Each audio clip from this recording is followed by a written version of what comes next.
ఇదేమి తమాషా, నా భార్య ద్వితీయ స్వయంవరానికి ఒప్పుకోవడం ఏమిటి, మహాపతివ్రత చూడాలని నలుడు అనుకున్నాడు. పదండి మహారాజా అన్నాడు. పొట్టి గుర్రాలు కట్టాడు. ఈ గుర్రాలు కట్టాడు అన్నాడు. చూడండి నా విద్య అన్నాడు. రథం నడుపుతున్నాడు. ఓ ఎంత వర్ణించారో మహాభారతంలో. వెళ్ళిపోతుంటే ఆ ఋతుపర్ణుడు పైన వేసుకున్న ఉత్తరీయం కింద పడింది. కింద పడితే ఋతుపర్ణుడు అన్నాడు, బాహుకుడా రథాన్ని ఆపు, పక్కన ఉన్న వార్ష్ణీయుడు వెనక్కి వెళ్ళి నా ఉత్తరీయం పట్టుకొస్తాడు, కింద పడింది అన్నాడు. నలుడు అన్నాడు, మహారాజా రథం ఎంత దూరం నడిచిందో తెలుసా, మళ్ళీ వెళ్ళి తిరిగి రావాలంటే 10 రోజులు పడుతుంది, అంత దూరం వెళ్ళిపోయింది.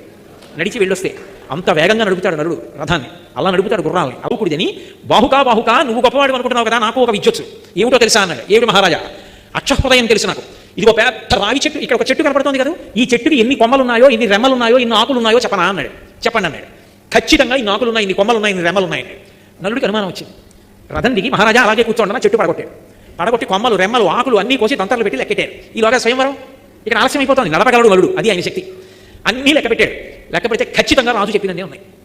మహారాజా ఎలా చెప్పగలిగారని అడిగాడు. ఇదే కాదు, నేను ఏవైనా ఇలా చెప్పగలను, నాకు అక్షహృదయ విద్య తెలుసు. నీకు ఒక సంగతి తెలుసా, ఆ విద్య ఉపదేశం పొందిన వాడికి విజయమే తప్ప అపజయం ఉండదు. అంత గొప్ప విద్య. నువ్వు నన్ను మురిపించావు, తెల్లవారేటప్పటికీ రథాన్ని నడుపుతున్నావు, కాబట్టి నీకు అక్ష హృదయాన్ని ఉపదేశం చేస్తానని చెప్పి ఆ విద్యని ఉపదేశం చేశాడు. ఆ విద్య ఉపదేశం పొందితే లోపల విషం కానీ కలిపురుషుడు కానీ ఉండగలిగా. ఆయన ఎప్పుడైతే ఆ విద్య ఉపదేశం పొందాడో నలుడు కలిపురుషుడు బయటపడిపోయాడు. మహారాజా నిన్ను కష్టాలు పట్టిన వాడిని నేనే.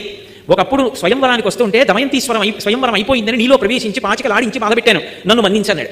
నలుడు కత్తి తీసి నిన్ను చంపేస్తానన్నాడు. అంటే నన్నెందుకు చంపుతావు, కర్కోటకుడు నిన్ను కరిచినప్పటి నుంచి చస్తూనే ఉన్నాను, లోపల విషం వేడికి కాలిపోతున్నాను, ఇన్నాళ్ళకి బయటపడి బతికాను, నన్ను వదిలిపెట్టేసాయి, ఇక నేను నీ జోలికి రాను, ప్రమాణం చేస్తున్నాను అన్నాడు. మరి ఎక్కడ ఉంటావు అన్నాడు. ఇగో విభాత వృక్షం, తాండ చెట్టు, దాన్ని ఆవహించి ఉంటానన్నాడు. అందుకే ఇప్పటికే ఎవరో తాండ కర్ర కానీ తాండ చెట్టు కిందకి వెళ్ళడం కానీ తాండ చెట్టు ఎక్కడం కానీ చేయరు, కలిపురుషుడు ఆవహించి ఉంటాడు దాన్ని.